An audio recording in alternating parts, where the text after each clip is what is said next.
यो नः प्रचोदयात्।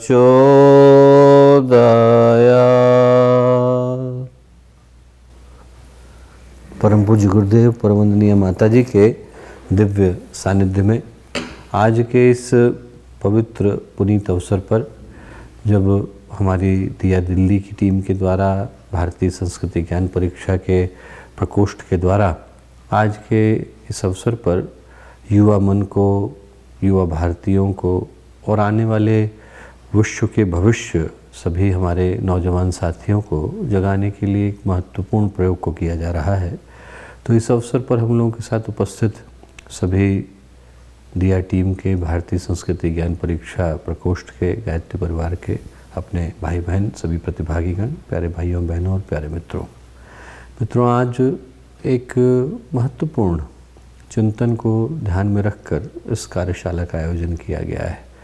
विभिन्न धाराओं से, विभिन्न विधाओं से वो लोग आकर के इस कार्यशाला का हिस्सा बन रहे हैं जिन्होंने अपने अपने क्षेत्र में एक महत्वपूर्ण कीर्तिमान को स्थापित किया है। और ऐसे में आवश्यक हो जाता है कि जो वर्तमान परिस्थितियां हैं, इन परिस्थितियों में हम लोग अपनी भूमिका के विषय में चिंतन कर सकें, ये सोच सकें कि आज की इन चुनौतीपूर्ण विषम परिस्थितियों में हम लोगों की भूमिका क्या हो सकती है। क्योंकि जो आज की परिस्थितियां हैं, जिन परिस्थितियों में हम लोग मिल पा रहे हैं और इस बातचीत को कर पा रहे हैं, परिस्थितियां मानवता के इतिहास की सबसे भीषण, विकट, विकराल, विभत्स, चुनौतीपूर्ण, अभूतपूर्व और ऐतिहासिक परिस्थितियां हैं। हम लोग संस्कृत में कहते हैं न भूतो न भविष्यते। एक ऐसा समय मानवता की इस विकास यात्रा के मध्य में आया है जो न पहले कभी आया और न इसके दोबारा कभी आ पाने की संभावना है। गुरुदेव ने बड़ी ही प्रचुर मात्रा में साहित्य को लिखा और उस साहित्य में लगभग 30 से 40% साहित्य मानवता को इसी दिशा में चेताने के लिए है कि जो वर्तमान समय है वो मानवता की यात्रा का संक्रमण से भरा समय है, ट्रांजिशन का समय है। ऐसा समय है जिसमें युग, काल, परिस्थितियाँ, मनुष्य का मन, मनुष्य की भावनाएं, ये सब बदलते चले जा रहे हैं। हमारी आंखों के सामने एक ऐसा बदलाव घटित हो रहा है जो आज से पहले कभी मानवता के इतिहास में आया नहीं। और ये जो परिस्थितियां हैं दोस्तों, इसमें जो शायद सबसे चुनौतीपूर्ण परिस्थिति है वो ये है कि आज वातावरण की जो विषाक्तता है वो मनुष्य के अंतःकरण को बड़ी बुरी तरह से प्रभावित करती नजर आती है। हम लोग हिंदी में 2 तरह के शब्दों का प्रयोग करते हैं। कहते हैं पर्यावरण, और जो पर्यावरण है वो वायुमंडल, जलवायु की ओर इशारा करता है। मौसम है, वृक्ष है, वनस्पतियाँ हैं, नदी, पेड़, पहाड़ है, ये सब के सब पर्यावरण का हिस्सा हो जाते हैं। और आज पर्यावरण भी प्रदूषित है। इसके बाद ऊर्जा का वो घेरा आता है जिसको कि आप देख नहीं सकते। वायुमंडल के बदलावों को आप देख सकते हैं, जलवायु के बदलते चक्र को आप देख सकते हैं, पर जो वातावरण है इसके बदलावों को आप देख नहीं सकते, पर अपने अंतःकरण में महसूस कर सकते हैं। मंदिर का वातावरण अलग है और मरघट का वातावरण अलग है। किसी व्यक्ति से आप मिलें, किसी स्थान पर आप जाएं, किसी के साथ बातचीत करें, किसी के सत्संग में बैठे, तो उस जगह का जो वातावरण है, उस जगह की जो पवित्रता है, वो मनुष्य को स्वतः ही कुछ अच्छा करने के लिए, सकारात्मक करने के लिए, सार्थक करने के लिए प्रेरित करते हैं। और वहीं पर यदि वातावरण के अंदर नकारात्मकता है, उसके अंदर निषेधात्मकता है, वातावरण के अंदर मनहूसियत छाई हुई है, तो ऐसे स्थान पर जाते से ही मनुष्य का मन, उसकी भावनाएं अपने आप कुछ गलत करने के लिए प्रेरित होने लग जाते हैं। हम लोगों के यहाँ जो पहले IAS एकेडमी के डायरेक्टर थे वो आए, तो उनसे एक बार इस विषय में चर्चा हुई कि भाई इतने सारे लोग हैं और वो जब अपने घरों से इस प्रतिष्ठित एग्ज़ाम को पास करके आते हैं तो क्या कारण है कि बहुत सारे लोग एक गलत दिशा में चले जाते हैं। उन्होंने कहा कि साहब इनमें से एक भी व्यक्ति बुरा नहीं है, एक भी व्यक्ति बुरा नहीं है जिसने अपने जीवन के कीमती वर्षों को लगाया और इस भाव के साथ लगाया कि मैं देश की सेवा करूंगा। 2 या 3 वर्ष तो IAS के एग्ज़ामिनेशन को पास करने में लगते हैं, 1.5-2 वर्ष की ट्रेनिंग होती है और उसके बाद व्यक्ति धीरे धीरे करके महत्वपूर्ण मुकामों को प्राप्त करता है। तो बोले एक भी व्यक्ति ऐसा नहीं है जिसके मन में कहीं पर भी ये दुर्भाव हो कि मैं इन परिस्थितियों में जाकर देश का कुछ बुरा करना चाहता हूँ। बोले हर व्यक्ति अच्छा संकल्प लेके आता है। बोले जब ये हमारे यहाँ से संकल्प लेकर के निकलते हैं तो हर एक के मन में ये भाव होता है कि मैं देश के लिए कुछ अच्छा करूँगा, मैं कोई नई विरासत छोड़ के जाऊँगा। बोले पर जैसे ही ये उस गंदे नाले के अंदर प्रवेश करते हैं, जो वातावरण का प्रवाह है, जहाँ पर लोगों की सोच विकृत है, बोले वहाँ पर जाते से ही अनेकों लोगों के लिए अपने संकल्प को मजबूत रख पाना मुश्किल हो जाता है। आदमी उस प्रवाह का हिस्सा हो जाता है। और आज की परिस्थितियाँ वैसी ही हैं जहाँ पर वातावरण के अंदर, जिसको हम लोग अंग्रेजी में बोलें तो कुछ ऐसा फैशन आ गया है कि आदमी स्वार्थ को, संकीर्णता को ही जीवन जीने का मंत्र मानता है। सुख की ओर, साधन की ओर, सुविधाओं की ओर हर एक की दृष्टि है और आदमी भावनाओं को, चरित्र को, व्यक्तित्व को ठुकरा करके बैठा है और परिणाम आंखों के सामने है। व्यक्ति के पास पैसा आ गया, धन आ गया, व्यक्ति के पास वैभव आ गया, व्यक्ति के पास बाहर की दृष्टि से बहुत सारी सामग्री आ गई, पर आदमी अंदर की दृष्टि से, आत्मिक दृष्टि से, आंतरिक दृष्टि से, भावनाओं की दृष्टि से, आचरण की दृष्टि से, व्यक्तित्व की दृष्टि से शून्य, बद से बदतर होता चला जा रहा है। और जो आज की परिस्थितियां हैं, इन परिस्थितियों में कभी कभी तो ऐसा लगता है कि यदि इंसान का अंतःकरण, वातावरण, पर्यावरण, ये सब इसी तरह से आगे बढ़ते रहे, क्योंकि तीनों ही तलों पर तो अंधेरा है। पर्यावरण भी प्रदूषित है, वातावरण भी विकृत है और मनुष्य का अंतःकरण भी विषाक्त है। और इन तीनों ही दृष्टियों से यदि मानवता इसी तरह से आगे बढ़ती रही तो जो स्थिति है वो हम लोगों की आंखों के सामने स्पष्ट है। कहीं पर युद्ध की, कहीं पर विग्रह की, कहीं पर लड़ाई की, कहीं पर झगड़ों की, कहीं पर भ्रष्टाचार की, कहीं पर दुराचार की, कहीं पर व्यभिचार की, तो कहीं पर पापाचार की स्थितियां हैं। और इसका जो परिणाम है वो ऐसा लगता है कि यदि इसी तरह से चला तो हो सकता है कि उसकी एक संभावना ये निकल करके आए कि ये जो अंधेरा है हम पर भारी पड़े और मानवता को परास्त होना पड़े। एक संभावना ये नज़र आती है जिसमें हो सकता है कि किसी एक सनकी व्यक्ति के हाथ में दुनिया के सारे परमाणु आयुधों का जखीरा लग जाए और उसको एक माचिस की तीली की आवश्यकता हो, तो इस दुनिया को तबाह होते, इसको उजाड़ होते, इसको वीरान होते देर नहीं लगने वाली। जितना अरबों खरबों वर्षों का ये जो विकास है, ये पलक झपकते मरघट में बदल जाएगा, ऐसा एक संभावना हमें कहती हुई नज़र आती है। पर एक संभावना और है, एक संभावना और है जिसमें इंसान के अंदर की इंसानियत जागेगी, जिसमें मानव के अंदर का, मानवता जो है उसके जागरण का अध्याय लिखा जाएगा। इसमें मनुष्य के अंदर की मनुष्यता को जागना पड़ेगा और तब वो परिस्थितियाँ बनेंगी जिनको हम शुभ, मंगल और कल्याण की परिस्थितियाँ कहते हैं। तो एक परिस्थिति तो हम लोगों की आंखों के सामने वो है जिसमें ऐसा लगता है कि अंधेरा इंसान के ऊपर भारी पड़ेगा और इंसानियत को परास्त कर देगा। पर एक संभावना वो है जिसमें ऐसा लगता है कि हम अंधेरे पर भारी पड़ेंगे और हो सकता है कि हम अंधेरे को परास्त कर दें। जैसा कि गुरुदेव ने लिखा कि अंधकार कितना भी हो पर सूरज कभी ना हारा है, हम युग का निर्माण करेंगे, संकल्प हमारा है। वो कितना भी अंधेरा हो पर सूरज को हरा पाने की सामर्थ्य उसके अंदर नहीं होती। यदि उस दृष्टि से देखें हम लोग तो जो वर्तमान समय की परिस्थितियां हैं वो संकट की कम, सौभाग्य की ज़्यादा है। उस दृष्टि से देखें तो जो आज की परिस्थितियां हैं वो परेशानियों की कम पर हमारे अंदर की संभावनाओं के जागरण की ज़्यादा है।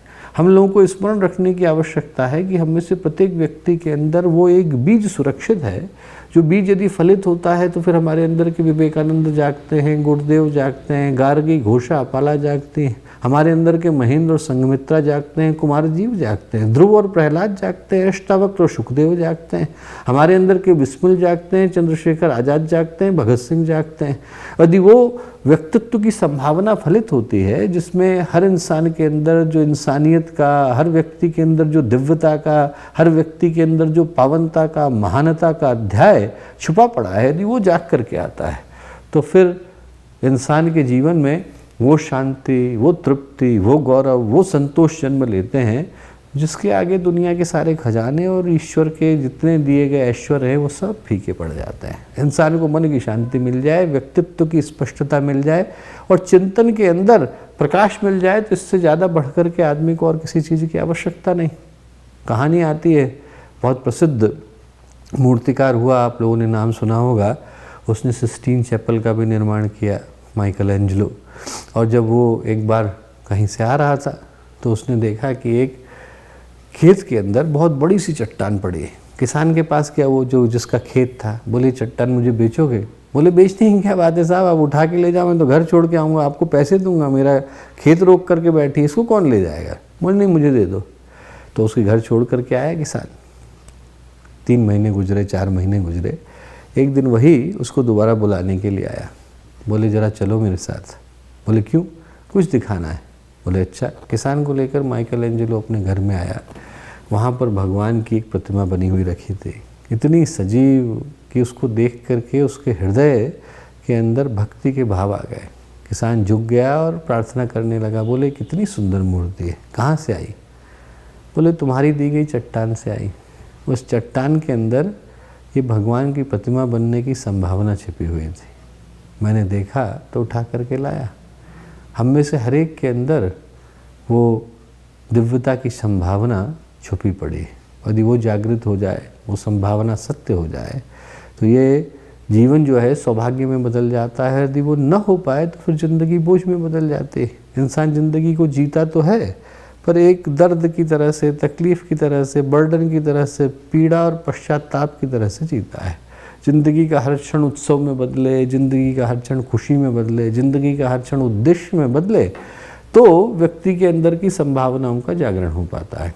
अब जब हम संभावनाओं के जागरण की बात करते हैं, क्यों कह रहा हूँ मैं इस बात को? क्योंकि भारतीय संस्कृति का मूल मंत्र भी यही है कि इंसान के अंदर का देवता जागे, और जो दिया है उसका उद्देश्य भी यही है कि हमारे अंदर का अंधकार जाए और प्रकाश उत्पन्न हो।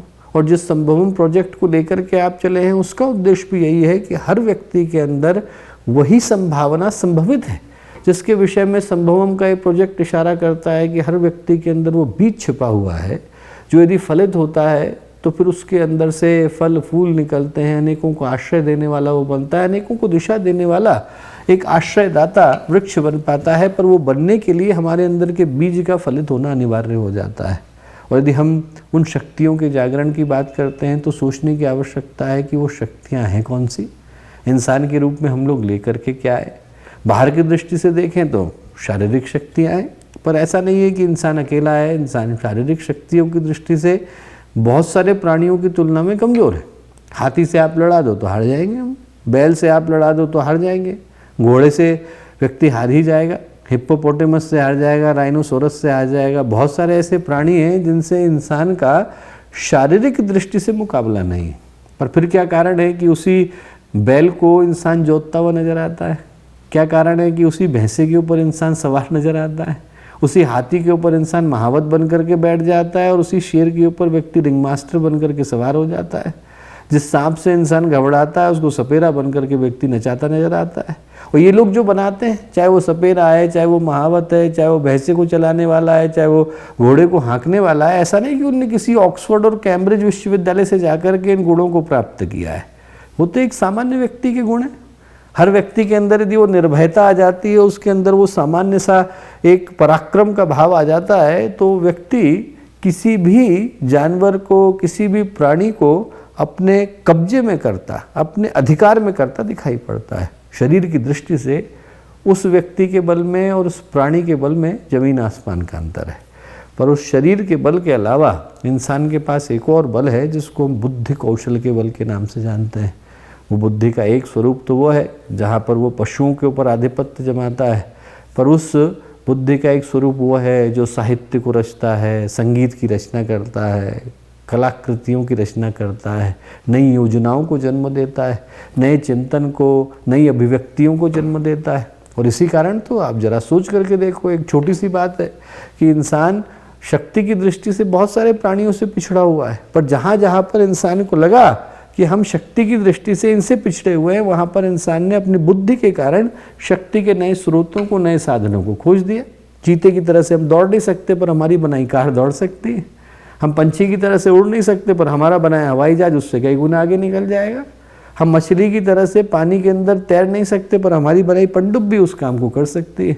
हम हाथी की तरह से वजन नहीं उठा सकते, पर हमारी बनाई क्रेन उससे ज़्यादा वजन सहजता से उठा सकती है। इंसान के पास ये संभावना है, बुद्धि की वो संभावना है, योजना की वो संभावना है, रणनीति की, एग्जीक्यूटिव प्लानिंग की, लेटरल जजमेंट की वो ताकत, हायर कॉर्टिकल फंक्शंस की वो शक्ति सन्निहित है कि इंसान यदि चाहे तो शक्ति की उन संभावनाओं को जागृत कर सकता है जिनको कि वो लेकर के पैदा नहीं हुआ। मनुष्य के पास शरीर का बल है, मनुष्य के पास बुद्धि का बल है, मनुष्य के पास भावनाओं का बल है, जिसको आज हम समाज बोलते हैं, जिसको हम राष्ट्र बोलते हैं, जिसको हम संस्कृति बोलते हैं, जिसको हम समूह बोलते हैं। भावनाओं की ताकत तो है। आप भारत से बाहर चले जाइए, भारत से बाहर दुनिया के किसी कोने में आप खड़े हो, आपको दूसरा भारतीय दिख जाए, आपकी भाषा बोलने वाला दिख जाए, एकदम मन में ताकत आ जाती। उस व्यक्ति को आपने देखा नहीं, उस व्यक्ति को आपने जाना नहीं। मुझे अभी भी याद है, हम लोग बहुत वर्षों पहले एक बार स्विट्ज़रलैंड के बिल्कुल कोने में एक ऐसे स्थान में यात्रा कर रहे थे जहाँ दूर दूर तक इंसान का नामो निशान नहीं था। 12-14 किलोमीटर तक कुछ खाने को नहीं मिला। एक चोटी के एकदम शिखर पर जाकर के पहुँचे तो वहाँ पर एक लड़का अपने उत्तराखंड का था, हाथ के बने हुए सैंडविच लेकर के बेच रहा था और उनमें भी हिंदी में लिखा हुआ था वेजिटेरियन सैंडविच। मैंने कहा यार इसको कौन पढ़ता होगा, वेजिटेरियन सैंडविच तो हिंदी में लिखा हुआ है। बोले यार इतनी दूर तो कोई चल के आता है भैया, तो उसको भूख इतनी लग रही होती है कि वो पढ़ता ही नहीं कि क्या लिखा है। और वो व्यक्ति वहाँ पर मौजूद है। भावनाओं की ताकत है, उसको देख करके मन में बल आ गया कि अरे हमारे जैसा एक और व्यक्ति यहाँ पर मौजूद है, और उसको देख कर मन में तुरंत शक्ति आ गई कि अरे अभी अपन यात्रा पूरी कर सकते हैं। व्यक्ति के पास शरीर की ताकत है, बुद्धि की ताकत है, भावनाओं की ताकत है, और उससे ऊपर आत्मा की ताकत है। वो ताकत है जिसके विषय में विश्वामित्र ने कहा अधिक बलम क्षत्रिय बलम ब्रह्म तेजो बलम बलम। व्यक्ति के पास यदि वो बल आ जाता है तो उसके पास इतनी शक्ति आ जाती है कि उसके द्वारा दिए गए शब्द मंत्र बन जाते हैं। फिर वो व्यक्ति जागृत आत्माओं में बदल जाता है। किसी को शंका हो तो गुरुदेव का जीवन उठा करके देखे। आपको एक व्यक्ति ऐसा मिले जिसने 3400 के करीब पुस्तकें लिखी हो तो आप बताइए। मैं लौकिक दृष्टि से जो गुरुदेव की उपलब्धियां हैं उन्हीं का नाम गिनाऊं तो ऐसा लगता है कि वो अनेकों व्यक्तियों की गाथा एक साथ कही जा रही है। 3400 किताबें लिखना तो दूर की बात है, आप उन 3400 किताबों के टाइटल जो गुरुदेव ने कहे हैं उनको भी यदि एक व्यक्ति को लिखने को कहेंगे तो उसका हाथ थक जाएगा। आदमी से लिखते नहीं बनेगा। आप यदि एक व्यक्ति को भी वो जिम्मेवारी दे दें कि गुरुदेव ने जो 3400 किताबें लिखी हैं भैया तुम सिर्फ उनके टाइटल लिख करके दे दो, व्यक्ति से संभव नहीं। और जितने गुरुदेव के द्वारा की गई साधनाएं, उन साधनाओं के बराबर यदि व्यक्ति सिर्फ सोच करके देखे तो उसका मन थक जाता है। साधना की दृष्टि से शिखर पर, लेखन की दृष्टि से शिखर पर, व्यक्तित्व की दृष्टि से शिखर पर, वक्तव्य की दृष्टि से शिखर पर, योजना की दृष्टि से शिखर पर, संगठन की दृष्टि से शिखर पर। जब हम ऐसे व्यक्तित्वों को देखते हैं तो लगता है कि मनुष्य के जीवन के अंदर कितनी संभावनाएं सुरक्षित है। शरीर का बल है, बुद्धि का बल है, भावनाओं का बल है। हम अपने आप को कमज़ोर क्यों आंकने लग जाते हैं? इंसान के मन में भावना कैसे आ जाती है कि हमारे द्वारा किसी कार्य को कर पाना संभव नहीं? अरे हमारे द्वारा दुनिया के हर कार्य को कर पाना संभव है। इंसान को सिर्फ अपनी क्षमताओं के ऊपर, अपनी ताकत के ऊपर भरोसा होने की आवश्यकता है। और जब हम ऐसे व्यक्तित्वों को देखते हैं, गुरुदेव जैसे व्यक्तित्वों को देखते हैं जो बिल्कुल चेतना की अंतिम शिखर की यात्रा करके आते हैं, जब हम ऐसे व्यक्तित्वों को देखते हैं और फिर जब सामान्य व्यक्ति को देखते हैं जो ज़िंदगी की छोटी छोटी लड़ाइयों में हार जाते हैं, तो जब उनको देखते हैं, जब व्यक्ति को देख करके ऐसा लगता है तो लगता है कि क्या भगवान ने पक्षपात किया, एक को ज़्यादा दिया और एक को कम दिया? क्या ये संभव है कि विवेकानंद को भगवान ने कुछ डिस्क्रिमिनेशन किया, उनको कुछ ज़्यादा दे दिया, गुरुदेव को कुछ ज़्यादा दे दिया और बाकी लोगों को ऐसा कुछ दे करके नहीं भेजा? तो ऐसा संभव नहीं है दोस्तों। यदि ऐसा कभी मन में आए तो उसका शोध की दृष्टि से परिणाम कहाँ पर निकलेगा? आप में से जो लोग रिसर्च करते होंगे उनसे पूछिए कि ऐसे में यदि ये कारण है तो वेरिएबल कहाँ पर टेस्ट करने की आवश्यकता है। वेरिएबल टेस्ट करने की आवश्यकता है कि यदि भगवान ने पक्षपात किया होता, यदि उनने प्रिजुडिस्ड होते, यदि उनने डिस्क्रिमिनेशन किया होता तो उनको महापुरुषों के जीवन की जो परिस्थितियाँ थी उनको आसान बनाना चाहिए था। पर जरा आप उठा करके देखो, आपको एक भी महापुरुष के जीवन की परिस्थिति यदि आसान मिल जाए तो आप बताइए। यहाँ तो भगवान भी धरती पर आते हैं तो उनको 14 साल का वनवास गुजारना पड़ता है। जंगल में वलकल वस्त्र धारण करके नंगे पैरों से कष्ट कठिनाइयों के मध्य में 14 साल गुजारने पड़ते हैं। यहाँ पर भगवान आते हैं तो दूध के दांत नहीं निकलते, उससे पहले भगवान को असुरों से 2-2 हाथ करने पड़ते हैं। भगवान कृष्ण के तो दूध के दांत भी नहीं निकले थे, उससे पहले पूतना से, बकासुर से, अघासुर से लड़ाई करनी पड़ी थी। भगवान राम को जंगल में भटकना पड़ा, पांडवों को दाने दाने के लिए मोहताज होना पड़ा था। वो कहानी के लोगों को याद नहीं है, जब दुर्वासा ऋषि के 60,000 शिष्य आकर के बाहर बैठ गए थे, खाने के लिए देखा तो कुछ नहीं बचा है, 2 अन्न के दाने बचे हैं। द्रौपदी ने भगवान को बुलाया, भगवान आप आइए हेल्प के लिए। भगवान आए और उल्टा क्या कहा द्रौपदी से, बड़ा भूखा हूँ, खाना दे दो। द्रौपदी चाहती तो मना करती कि अरे भगवान बाहर तो 60,000 पहले ही बैठे हैं और आप और ऊपर से भोजन मांग रहे हो, आपको तो हमने सहायता के लिए बुलाया था। द्रौपदी ने मना नहीं किया, थाली आगे कर दी। भगवान ने एक अन्न का दाना खाया, दूसरे अन्न के दाने के ऊपर उंगली रख दी। एक अन्न का ये दाना फल देगा तुझको मनमाना। वो जो अन्न का एक दाना था उसको भगवान ने अक्षय पात्र में बदल दिया, पर पांडवों को दाने दाने के लिए मोहताज होना पड़ा। राणा प्रताप को क्या घास की रोटी के लिए नहीं दौड़ना पड़ा था? आप जरा याद करके देखो, उनकी आंख से आंसू आ गए जब उन्होंने देखा कि मेरे बच्चे की रोटी जंगली बिलाव छीन करके भाग गया है। उन्होंने कहा कि चलो मैं अकबर से और जो मुग़ल सम्राट थे उनसे संधि कर लेता हूँ। तो उनका लड़का क्या बोला? उनका लड़का बोला, नहीं पिताजी, आपने संकल्प लिया है, हम आपके साथ हैं, मेरा तो खाने का मन ही नहीं था, आज तो मेरा मन घास की रोटी खाने का कर रहा था। घास की रोटी राणा प्रताप को खानी पड़ी। हम राणा प्रताप के राणा होने को याद करते हैं, जिंदगी के उन कष्टों को कौन देखता है? विवेकानंद के विवेकानंद होने को याद करते हैं, पर जिंदगी के उन कष्टों को कौन देखता है जहां उनको 13 दिन तक खाने के लिए रोटी नसीब नहीं हुई थी। जो नाली बह रही थी खेत के अंदर की, उस पानी को उनको पीना पड़ा था। ये कष्ट कौन देखता है? यहाँ पर महापुरुषों के उन कष्टों को कौन देखता है जहाँ पर कबीर को जिंदा डुबोया गया, जहाँ पर प्रहलाद को आग में उतरना पड़ा, जहाँ पर मीरा को जहर का प्याला पीना पड़ा, जहाँ पर सुधनवा को खौलते तेल के अंदर उतरना पड़ा।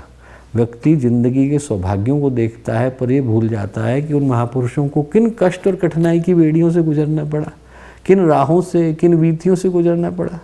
गुरुदेव के जीवन को जरा आप उठा करके देखिए, लोगों के दर्द को, तकलीफ को, लोगों के उलाहनों को गुरुदेव को निरंतर सहना पड़ा।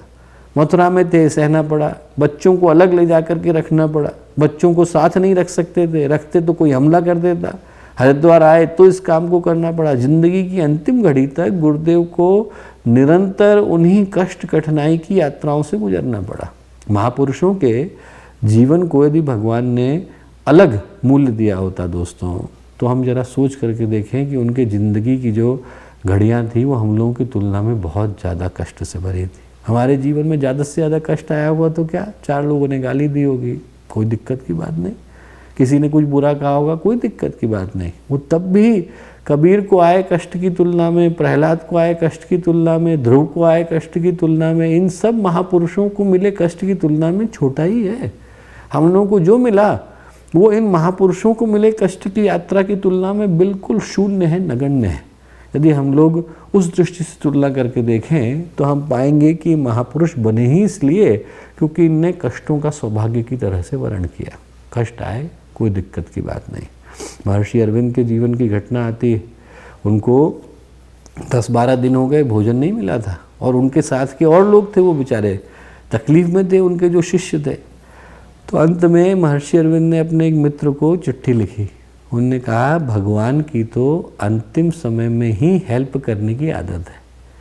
बोले मैं तो सह लूँगा, पर मेरे साथ वाले नहीं सह पाएंगे, इन लोगों के लिए तुम कुछ बंदोबस्त कर दो। तो महापुरुषों को कष्ट की यात्रा से गुजरना पड़ा। महर्षि अरविंद को जेल में यात्रा करनी पड़ी। गुरुदेव को 4-4 वर्ष भारतीय स्वाधीनता संग्राम में जेल में जाना पड़ा। अंग्रेज़ों की लाठियों को खाना पड़ा। उन कष्ट के दिनों में जब बिल्कुल जेब में पैसे नहीं थे, उस समय में गुरुदेव ने न जाने कितनों के जीवन की, न जाने कितनों के प्राण की रक्षा करी। और उन्हीं कष्ट कठिनाई की यात्राओं से जब व्यक्ति गुजरता है दोस्तों, तो वो महान बन पाता है। आज का दिन हम लोगों को इस दृष्टि से याद रखने का दिन है कि जो संभवम का उद्देश्य है, भारतीय संस्कृति का उद्देश्य है, दिया का उद्देश्य है, वो उद्देश्य यही है कि हमारे अंदर की संभावनाएं जागें। तो पहला जिस चिंतन को स्मरण रखने की आवश्यकता है वो यही कि हम लोग जहाँ हैं, जिस स्थिति में हैं, वहाँ पर इस तथ्य को याद रखें कि हम में से प्रत्येक के अंदर वो संभावना सुरक्षित है। व्यक्ति जीवन की कठिन से कठिन बेला में भी हो तब भी याद रखने की आवश्यकता है कि उसको भगवान बनने से सिर्फ एक ही चीज़ रोक रही है, और वो है उसका अपनी आँखों का खोलना। हमने आँखों को खोला नहीं कि सूरज का प्रकाश हमारी आँखों से आकर के टकराता है। जिस दिन हमारे अंदर का बोध जागता है, जिस दिन हमारे अंदर की शांति जन्म लेती है, जिस दिन हमारे अंदर का संतुलन आता है, वहीं पर व्यक्ति अपने जीवन में एक नई संभावना को जागृत होता हुआ देख पाता है।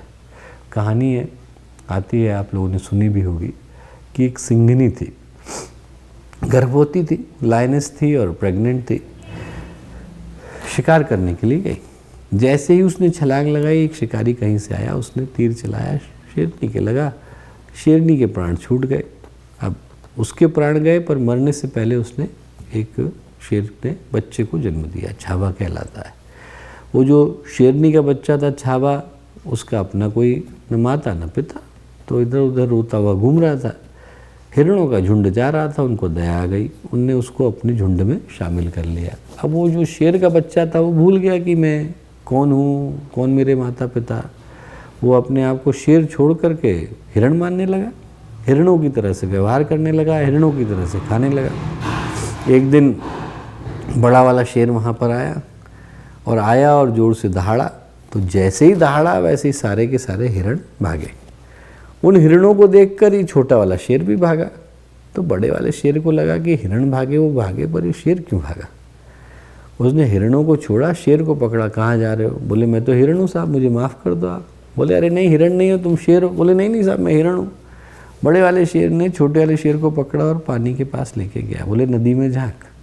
जैसे ही झाँका और उसने महसूस किया कि वो और बगल वाला शेर एक जैसे हैं, तो उसकी दहाड़ वापस आ गई। शेर शेर बन गया। शेर को याद दिलाने के लिए वो शेर है, और शेर की ज़रूरत होती है। हमको याद दिलाने के लिए कि हम महामानव हैं, महामानवों की ज़रूरत होती है। गुरुदेव आते हैं, विवेकानंद आते हैं, तो क्या याद दिला के जाते हैं? भगवान की योजना को तो पूरा करते हैं, हमें याद दिला के जाते हैं कि वो संभावना हमारे भीतर भी है। वो लोग कोई एक्स्ट्रा हाथ या एक्स्ट्रा पैर लेकर के पैदा नहीं हुए थे। ऐसा नहीं कि भगवान ने उनको 4 दिमाग दिए और 20 हाथ दिए और 40 पैर दिए, यही आकृति थी। सिर्फ अंदर का मनोबल ज़्यादा था, आदमी का आत्मबल ज़्यादा था। वो जाग जाता है तो इंसान एकदम नया हो जाता है। वरदराज की कहानी आती है, संस्कृत के उद्भट विद्वान थे, और वरद का अर्थ क्या है? श्रेष्ठ। और वरद का अर्थ और क्या है? बैल। उनका नाम वरदराज इसलिए नहीं पड़ा था क्योंकि वो श्रेष्ठ थे, इसलिए पड़ा था क्योंकि उनके घर वाले उनको बैल के बराबर मानते थे। माता पिता उनको गाली देते थे, टीचर पिछली वाली लाइन में बिठाते थे, यहाँ मत बैठ, पीछे जा कर के बैठ, सहपाठी हंसी उड़ाते थे। एक दिन दुखी हारे होकर घर से तकलीफ़ में चल दिए कि मैं अब कहाँ जाऊँ, घर में कोई मुझे पसंद नहीं करता है, जो मुझे शिक्षक है वो भी मेरा अपमान करते हैं, मेरे साथी भी मेरी उलाहना देते हैं, कहीं और जाऊँगा। चले तो एक मंदिर में जाकर के रुके। मंदिर में उन्होंने देखा कि एक चींटा जो है वो एक गुड़ के ढेले को उठाने की कोशिश कर रहा है। 1 बार हारा, 2 बार हारा, 3 बार हारा, 21-27 के बाद जाकर के उसने गुड़ के ढेले को उठा लिया और खुश होकर चला गया। वरदराज ने उसको देखा तो उन्होंने कहा अरे मैं तो 2 ही 3 बार फेल हुआ, इस चींटे ने तो 23-24 बार फेल होने के बावजूद अपने लक्ष्य को प्राप्त किया। बस उनके अंदर का वरदराज जागा, वापस आए, शिक्षा की ओर अपने मन को लगाया, और एक दिन इतने ज़्यादा उद्भट विद्वान बने कि आज भी संस्कृत के प्रकांड ग्रंथों में वरदराज के ग्रंथ की गणना होती है। क्या है? इंसान के अंदर की छुपी हुई वो संभावना है जो जाग जाती है तो आप अपनी परिस्थितियों को मोड़कर कहीं और खड़ा कर देते हैं। याद रखिए आपके अंदर की संभावना को, याद रखिए। संभावना के साथ एक और चीज़ की आवश्यकता होती है, उसका नाम है सपना। संभावना आपने तय करी तो अब आवश्यकता है कि आप उसको एक सपना दें। हर व्यक्ति को जीवन में एक सपने की, एक उद्देश्य की, एक लक्ष्य की ज़रूरत है। जाना कहाँ है, पहुँचना कहाँ है। संभावना है कि आप याद रखें कि आए कहाँ से। सपना है कि आप याद रखें कि जाना किधर है। आए कहाँ से थे, जाना किधर है। जिधर जाना है उधर का सपना देखना जरूरी है। एक महिला थी, हैं बल्कि पद्मश्री का उनको अवार्ड मिला 1-2 साल पहले, सुहासिनी मिस्त्री। छोटे से गांव में उनने अपना जन्म लिया, और जन्म लेने के बाद क्या है, वहीं विवाह हुआ, अनपढ़ थी, और उनके पति जो थे वहीं गांव में मजदूरी करते थे। 21 साल की उम्र में 4 बच्चे हो गए थे और उनके पति जो है उनको मलेरिया हुआ, सही समय पर इलाज नहीं मिल पाया तो देहावसान हो गया। और सुहासिनी मिस्त्री जो थी 21 साल की थी, पढ़ी लिखी नहीं थी, विधवा हो गई, पति है नहीं, 4 बच्चे हैं, छोटी बच्ची 3 महीने की है। ऐसी स्थिति में उन्होंने क्या सपना देखा? उन्होंने सपना देखा कि मैं अपने गांव में हॉस्पिटल खोलूँगी। जिसने सुना वो हंसा, बोले कि कहाँ से हॉस्पिटल खोल लोगे आप, जब आपको शाम का भोजन नहीं मिल पाता, हॉस्पिटल कौन से खोल लेगा। पर देखो भगवान भी सपने का साथ देता है, उस सपने का जिसमें व्यक्ति का भाव जुड़ा होता है। तो सुहासिनी मिस्त्री का जो सपना था वो इतना मजबूत था कि भगवान ने उनका साथ दिया। उनका 3 नंबर का लड़का MD डॉक्टर बन गया, अपोलो में जॉब लगी, छोड़ दिया उसने जॉब को और गांव वापस गया। तो जो साथ के टीचर थे, प्रोफेसर थे, मित्र थे, सबको लगा कि कहाँ गया भाई, जा कर के देख के आते हैं। इतने गरीब घर से लड़का आया और इतनी बढ़िया जॉब छोड़ के वापस गांव चला गया। गांव गए और उन्होंने सुहासिनी मिस्त्री की कहानी सुनी तो हर व्यक्ति फूट फूट करके रोया। उन्होंने कहा कि साहब एक महिला ऐसी हो सकती है, हमें तो विश्वास ही नहीं होता। 37 साल गुजर गए थे और सुहासिनी मिस्त्री ने अपने लिए कोई साड़ी नहीं खरीदी थी, बच्चों के लिए कुछ नहीं खरीदा था, घर के लिए एक सामान नहीं खरीदा था। जो पैसा मिला वो बचाती जा रही थी, चाहे वो घर में मजदूरी करके, चाहे सब्जी बेच के, चाहे ठेला लगा के, जो उनको मिला। बचा क्यों रही थी? गांव में हॉस्पिटल खोलना है। अब जब लोगों को एक कहानी पता चली तो इतने पैसे तो थे नहीं, 20-22 हज़ार रुपये बचा पाई थी। जैसे ही कहानी लोगों को पता चली तो उन्होंने क्या किया, एक व्यक्ति ने अपनी सारी ज़मीन दे दी, यहाँ हॉस्पिटल खोलो।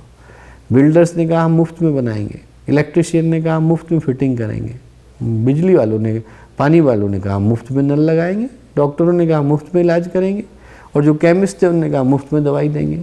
और उस सुहासिनी मिस्त्री ने अपने गांव में हॉस्पिटल खोला, नाम रखा humanity hospital, from poor for poor. सपना बलवान होता है यदि उसके पीछे व्यक्ति का संकल्प जोड़ता है। आपके पास याद रखने की आवश्यकता है कि आपकी संभावना क्या है, आए कहाँ से थे। याद रखने की आवश्यकता है कि आपको जाना किधर है, आपका सपना कहाँ है। अब जिधर जाना है उधर की तैयारी का नाम संकल्प है। आपको जब पता चल गया कि जाना इधर है तो वहाँ तक के लिए जो व्यवस्था बनानी है उसका नाम है संकल्प। जिसके अंदर ज़्यादा तगड़ा संकल्प है वो जल्दी पहुँचेगा, जिसके अंदर कमज़ोर संकल्प है थोड़ा देर से पहुँचेगा। पर दिशा तय हो जाने के बाद व्यक्ति पहुँचता ज़रूर है। आपको पता है कि दिल्ली जाना है तो हवाई जहाज़ से थोड़ा जल्दी पहुँच जाओगे, ट्रेन से हो सकता है 3.5-4 घंटे लगे, गाड़ी से वही 3.25-3.5 आज की तारीख में लगेंगे, पैदल चलेंगे तो हो सकता है 7-8 दिन में पहुंच जाए, पर व्यक्ति पहुंचेगा ज़रूर। आपका वो जो भाव कि आपको जाना जिधर है और किस भाव के साथ जाना है वो संकल्प, और संकल्प के बाद अंतिम जिस चीज़ को याद रखने की आवश्यकता है वो है संवेदना। जो हमारा संकल्प हो वो संवेदना से भरा पूरा हो, वो समाज को कल्याण के पथ की ओर चलने का भाव देने वाला हो। वो देने वाला होता है तो फिर हमारे माध्यम से जो प्रयत्न निकल करके आता है वो संस्कृति से भरा हुआ होता है। आज की इन चुनौतीपूर्ण परिस्थितियों में दोस्तों याद यही रखने की आवश्यकता है, याद रखने की आवश्यकता है कि हैं परिस्थितियाँ चुनौतीपूर्ण, पर ये संकट की कम सौभाग्य की ज़्यादा है। याद रखने की है कि इन्हीं अंधकार की घड़ियों में हमारे अंदर का सूरज जो है वो निकल सकता है, और निकल सकता है। उसके निकलने के लिए क्या याद रखने की आवश्यकता है? याद रखने की आवश्यकता है कि मनुष्य के जीवन में कितनी सारी संभावना है, न जाने कितने महापुरुष आए। यदि वो अपना जीवन अच्छे से जी सकते हैं तो हम क्यों नहीं जी सकते? यदि उनके जीवन में परिस्थितियाँ आसान नहीं थी तो हमारे जीवन में कैसे हो जाएंगी? हमारे जीवन में परिस्थितियाँ यदि कठिन है तो कोई दिक्कत की बात नहीं, मनस्थिति को मजबूत करना हमारे हाथ में है। हमारे हाथ में हो सकता है ये नहीं हो कि हम दुनिया जहान के जो है कांटे उखाड़ लें, पर जूते पहनना हमारे हाथ में है। हमारे हाथ में ये नहीं हो सकता कि हम बारिश बंद कर दें पर छाता निकालना अपने हाथ में है। हमारे हाथ में ये नहीं हो सकता कि हम परिस्थितियाँ बदल दें, पर मनस्थिति तय करना हमारे हाथ में है। और मनस्थिति को तय करने के लिए क्या याद रखने की आवश्यकता है? याद रखें कि आपके अंदर संभावना क्या है। शांति कुंज में आते हैं आप, गायत्री मंदिर में प्रणाम करते हैं, उसके चारों ओर गुरुदेव ने शीशे लगा दिए। क्या है वो? संभावना है। संभावना है। गुरुदेव कहते हैं कि आप भगवान को प्रणाम करो, फिर शीशे में देखो और संभावना याद करो कि आपके अंदर भगवान बनने की संभावना है। वो जो संभावनाएं गुरुदेव ने लगा दी हैं कोने कोने पर, वो आप याद करिए कि आपके अंदर क्या बनने की संभावना है, और उस संभावना के अनुसार सपना देखिए, उस सपने के अनुसार संकल्प दीजिए, और उस संकल्प के अंदर संवेदना को प्रवाहित करिए। तब हमारे जीवन में वो निकल कर के आता है जिसको आपका संभवम प्रोजेक्ट कहता है कि वो मनुष्य के जीवन का उत्कर्ष है। वो उत्कर्ष आप में से प्रत्येक के जीवन में संभव हो सके, ऐसी प्रार्थना दिव्य शक्ति से, सभी देव शक्तियों से, गुरुदेव से, माता जी से, और आप सभी को भाव भरा आमंत्रण, जब समय मिले तो एक बार शांति कुंज अवश्य पधारें। सभी को पुनः मंगल कामनाएं, शुभकामनाएं, शुभेच्छाएं। प्रणाम। प्रस्तुत है शांति कुंज वीडियो ऐप, उपलब्ध है गूगल प्ले स्टोर पर। अभी डाउनलोड करें। हमारे YouTube चैनल शांति कुंज वीडियो गायत्री परिवार को सब्सक्राइब करें एवं बेल आइकन जरूर दबाएं ताकि गायत्री परिवार की विभिन्न गतिविधियों की जानकारी आपको मिलती रहे।